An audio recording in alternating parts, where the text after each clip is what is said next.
নজর রাখবো পরবর্তী সংবাদে। জাল সার্টিফিকেট কাণ্ডে আটক হয়েছে এক ব্যক্তি। ধর্মনগর থেকে এই কার্যত ধর্মনগর মহকুমা অফিসে এই ঘটনা। দীর্ঘদিন ধরে এই ধর্মনগর মহকুমা অফিসে জাল সার্টিফিকেট তৈরি করার এক প্রতারক চক্র কাজ করে চলেছে। বিভিন্ন সময়ে বিভিন্ন ব্যক্তির কাছ থেকে জাল সার্টিফিকেট আটক করছে ধর্মনগর মহকুমা প্রশাসন। কখনো পিআরটিসি জাল সার্টিফিকেট এবং কখনো বা ওবিসি ইনকাম জাল সার্টিফিকেট এবং জাল বার্থ সার্টিফিকেট সহ একাধিক ডকুমেন্টস কার্যত জাল করা হয়েছে। যারই অভিযোগের তীর এবার ধর্মনগর মহকুমা প্রশাসনের বিরুদ্ধে এবং সেই জায়গায় দাঁড়িয়ে এই প্রতারক চক্রকে ধরতে বর্তমানে মহকুমা শাসক বিভিন্নভাবে জাল বিছিয়ে রেখেছে। বুধবার এক ব্যক্তির ওবিসি সার্টিফিকেট তৈরি করার জন্য ধর্মনগর মহকুমা শাসক অফিসে হিয়ারিং এর জন্য আসে। বিভিন্ন কাগজপত্র পরীক্ষা নিরীক্ষার পর ওবিসি সার্টিফিকেটটি দেখে সন্দেহ হয় হিয়ারিং অফিসারের। তিনি সার্টিফিকেট নিয়ে মহকুমা শাসকের কাছে এই সার্টিফিকেটটা নিয়ে যান এবং সার্টিফিকেটটি বৈধ কিনা তা পুঙ্খানুপুঙ্খভাবে তদন্ত করার পর বেরিয়ে আসে ওবিসি সার্টিফিকেটটি জাল।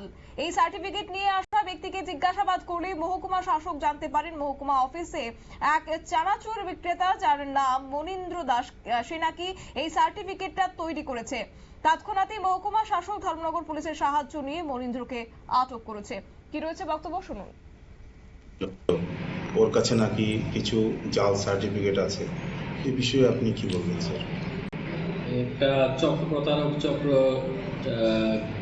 ধর্মনগরের সাব ডিভিশনের কিছু সার্টিফিকেট তারা ডুপ্লিকেট জাল সার্টিফিকেট তৈরি করে মানুষকে প্রতারিত করছে এবং মেরিট সার্টিফিকেট, জাল income certificate, OBC certificate, caste certificate, যেগুলি আবার একটা সার্টিফিকেট দিয়ে যখন আরেকটা সার্টিফিকেট নিতে আসে, যে ব্যক্তি ওই প্রতারণার পরে একটা কাগজটা তৈরি করেছে, ওই কাগজটা দিয়ে যখন ওর পরিবারের অন্য কারোর একটা সার্টিফিকেট তৈরি করতে আসে তখন এটা ধরা পড়ে। এরকম আমরা সবগুলি লিস্টিং করি, পুলিশের সাথে ইনভেস্টিগেশনের কাছে পাঠাই। আজকে ওইভাবে কিছু সার্টিফিকেট, ওবিসি সার্টিফিকেট একটা দিয়ে আরেকটা তৈরি করতে আসলো, যেটা দিল ওইটাও ফেক এবং সাথে যার জন্য তৈরি করতে দেওয়া হয়েছে ওইটা হয়তো আমরা জেনুইন তৈরি করতাম, যে যার বেসিসে আরেকটা ব্লাড রিলেশন তৈরি করা হয় ওইটা তো পাওয়া গেছে ফেক। যখন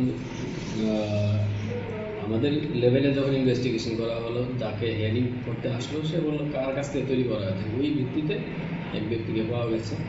উনি এখানে এরকম মানুষের সাথে প্রতারণা করেন, ওনাকে পুলিশের হাতে তুলে দেওয়া হয়েছে। স্যার কখন ওনাকে ধরেছেন?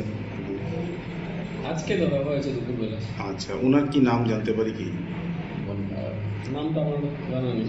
আচ্ছা আচ্ছা, তো ওনার কাছে কি পেয়েছেন, মানে ও কতগুলি পেয়েছেন সার্টিফিকেট? আমরা পাইনি, কিন্তু যে কাগজটা জমা দেওয়া হয়েছিল, যে আবেদন করতে এসেছেন একজন, উনি জমা দিয়েছেন একটা কাগজ, ওইটা জাল সার্টিফিকেট। এবং ওই ব্যক্তি ক্লেম করলেন যে এই কাগজটা উক্ত ব্যক্তির কাছ থেকে তারা বানিয়েছে, সরাসরি আমাদের অফিসে না এসে ওনার মাধ্যমে তৈরি করেছেন।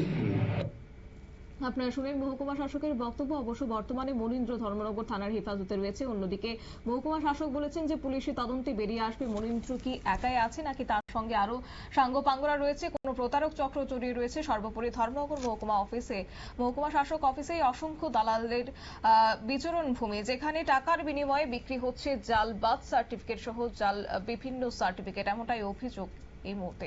নিয়ে নিচে ছোট্ট একটি বিজ্ঞাপন, বিরতির সঙ্গে থাকুন।